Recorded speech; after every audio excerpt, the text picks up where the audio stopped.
All right, ladies and gentlemen, haven't seen y'all in a while. Hope y'all are doing well. Since the last time I made a video, quite a few things happened. One of which is I get to visit the state park recently. Then like about 2 weeks ago, maybe 3 weeks, I don't remember. It's got a large variety of facilities and entertainment to go around. Me and my friends, we went there for the hiking trail. And there's two paths. One path is the intended way, I guess, where you're going through rocks, climbing on ledges, and then, just trekking your way upwards. The other path is more paved out in cement and just generally more easy to go up. It also doubles as like, a path you could walk down after you finish your climb as well. Either way, you could also just take a car and drive all the way to the top.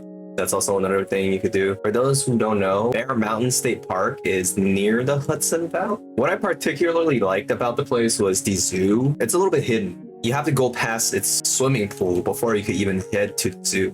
You gotta walk around it, and it was quite confusing. Inside the zoo, there were quite a selection of animals. Unfortunately, a few has passed away when we visited. The wolf and the bear, a few owls, and avian creatures. I really loved the Museum of History, where they showed off like tools that early settlers in the region used, Native American culture, a little bit of that. And on the side, you could see like taxidermies of birds and animals, and that's local, really weird looking animals in there. I'll grab the pictures if I remember to do so.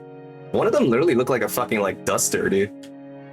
And I think it's supposed to be a ferret or some sort of rat, but it looked weird.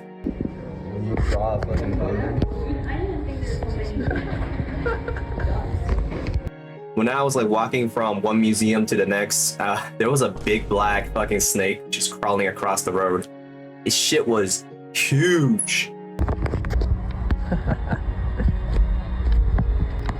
You want to see a snake? There's a whole snake in the road right now.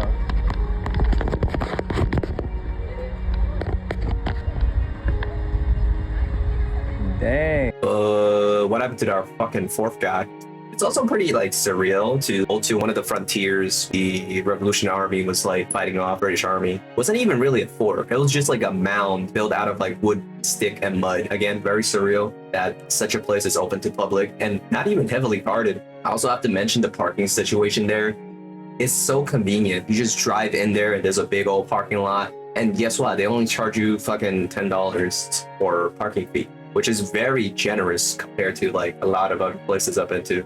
Moving on, I'm going to talk about what we're seeing in the background here. Warframe. Recently, Tennocon happened, and I got the Valkyrie Prime from it. My friends told me Valkyrie has been similar, like in terms of her mobility with her one. She has had this ability. The changes is that the enemies get pulled into the grapple. That was the only change. I had no idea she's this agile and mobile. If Arexa or Arexa, the spider Warframe, was not released, bro, this would have been my go-to. Even now, I don't have Arexa, so like she's my substitute. She travels hella fucking fast and uses what, like 12 energy, 10, 20? You get that back really quickly. Yeah, I kind of just want to gloat about Valkyrie Prime a little bit. Also, I built my Harmony. I let it rot in my fucking foundry for quite a while. I had it built, just never picked it up. Look at this, bro. Look at that skin. Oh my god. Epic as hell. I can't wait for the next Warframe update to come out. I'm looking forward to the changes to the operator, because my current operator looks hella fucking ugly. Not even just like lacking cosmetic, it's just his skin looked like it's fucking like plastered on, looked like plastic. So dog shit looking. All right, that's that. Clevatess, my ass. You'll see a thumbnail of this anime on the screen in a couple of seconds here. Basically, this anime, I feel like it started off pretty strong, and then it got like kind of like sleeves, a little bit formulaic, and I don't enjoy how they downplay this monster of a being. The context being that you're set in this high magical world that still seems to be like around medieval times, and there's this kingdom that has a group of people that look really fucking weird. They have access to magical forgery and create magical tools. These magical tools, they shine red, and they could kill magical beasts more efficiently compared to just regular tools. There's several other kingdoms on the map, but they don't have access to the skill and technique necessary to create their own weapons. The show itself has not gotten into like the political side of things yet, so I don't know how other countries have not invaded this magical kingdom. But yeah, glossing over that. Basically, this kingdom, the king give appointed heroes their signature weapon. Anybody could be a hero, apparently. It's just that they have to be skillful enough, go through a lot of trials, it seems, and then they receive the king's blessing and a signature weapon. They call it regalia. There's hammers, there's swords, there's whatever. You could use these magical ores and create like magic from it, which is an interesting concept. So you crush up the ore, you mix it with some stuff, and then you can create your own magic with it. Now, the weird looking creatures of this kingdom, if they are of royal origins, like if they have the royal blood in them, they have high affinity for magic. Now, what the fuck do the heroes do? Basically, they take the swords, right? And they kill magical beasts. Why do they need to kill magical beasts? Well, because they're trying to reach the 4 beings. I guess you would say like demon beast king. Each of these 4 demon beast kings, they guard the pathway to more land mass. So the residents of this land mass, they know there's more land out there for them to, you know, just adventure and investigate. But for some reason, these 4 demon beast kings just are in their way. There's one really cool and minor detail about the setting, which is just with each generation, they tap into this magical power more and more efficiently. They could harness more of this magical power. So it's implying that at some point, the heroes can just slay the demon beasts. It's just a matter of time. Now, the name of the show, Clevatess, is one of the demon beast kings. And guess what the fuck homie did? Homie just wiped out like 13 of the heroes, which is the entire squad. And randomly he decided, okay, I'm gonna go kill the human kingdom now for whatever the fuck reason after however many decades, years. Bro just decided to do a quick, funny little haha invasion. Killed the entire kingdom, by the way, including the royal family. And now, somehow, some way, maybe I fell asleep during this scene, one of the, I think the queen convinced the demon beast to spare her child. I don't know what the fuck was the convo about, but she was just basically saying, trust me, bro, take my baby. And yeah, she will prove you, or he will prove you why humanity is worth sparing. Like, there was nothing making the demon king, like, consider taking this baby, really. No advantage whatsoever. So I don't know. It feels kind of forced. I wouldn't mind that after such a cool introduction. It's like, okay, the plot demands it, whatever, I'll give it a pass. And then on the next episode, you have like this demon beast turn into a human being, human child for some fucking reason. And then bro gets whacked in the head, fell asleep. Who whacked him in the head? A bandit. I literally just took a club, hit him in the back of his head. Again, it's it's for building up the character, I get it. Whatever. What gets really ridiculous is how fucking high up his ass. What really gets me is like how obnoxious this character is. Like, bro is all high and mighty, doesn't really give a fuck, but then bro's being a nanny caring for a human child. It's like, what? I'll say the show is cool to watch, but just don't put too much brain power into it. Now, I want to talk about one of my favorite characters from the show so far, Nell. So Nell is a supporting character, and her role in the show is a wet nurse. Because the baby obviously needs a nutrition, what's it called? What the hell's that called? The baby needs a wet nurse to feed her, or him, I don't know the baby's gender. And oh, did I even mention one of the 13 heroes got revived as the demon king's like servant, like an undead servant? Okay, I glossed over that entirely, doesn't matter. But the wet nurse, yo, she suffered a lot. Like, she's a slave in this bandit camp for most of her life, if not the entirety of her life, right? She got missing teeth, she got like fucked up looking like complexion. Her body is like top heavy, bottom heavy. She looked like a whole turnip, bro. Anyways, the abuse and just the neglect that this fucking poor character faced, oh my fucking god. And you know what the fuck the demon beast king did? Clevatess did to her? Bro is like, nah, you're gonna look like a beautiful woman now. It's like, holy shit, man. Like, you could have just regenerated her teeth. That's all you had to do. Her uniqueness as a character is just completely gone. Now she's just like an average, beautiful anime girl. It's like, whoa. Before, whereas she had a lisp, she can't speak properly, she has like, you know, not the prettiest looking face. Like, I think that meant a lot, you know, for a character. Oh shit, okay, this mission is fucking killing me. I'm gonna just leave. I'm just gonna abort this shit. What the fuck? The before and after of this character is day and night. I just feel bad, you know, like, yeah, like we could have just given her teeth back, give her better skin. No, you literally took her fucking identity away, man. Now she's just like a pretty woman who fucking generates breast milk. Like, okay, I don't know, maybe I'm just being anal. Moving on from the show, shout out to Nell, fucking great character, love her to death. The next show I want to talk about is Lord of Mystery, Lord of the Mysteries, I guess. Okay, so like this show reminds me of like the Magnus Archives, which is a multi-part series on YouTube. They share the theme of a character doing research, encountering cosmic horror, things of that nature. Give it a look if you're interested in like a long and like slow burn that gives you like plenty of world building all the time type of shows. Again, this will be on YouTube, the Magnus Archives. Back to the Lord of Mistress, what the fuck? Lord of the Mysterious.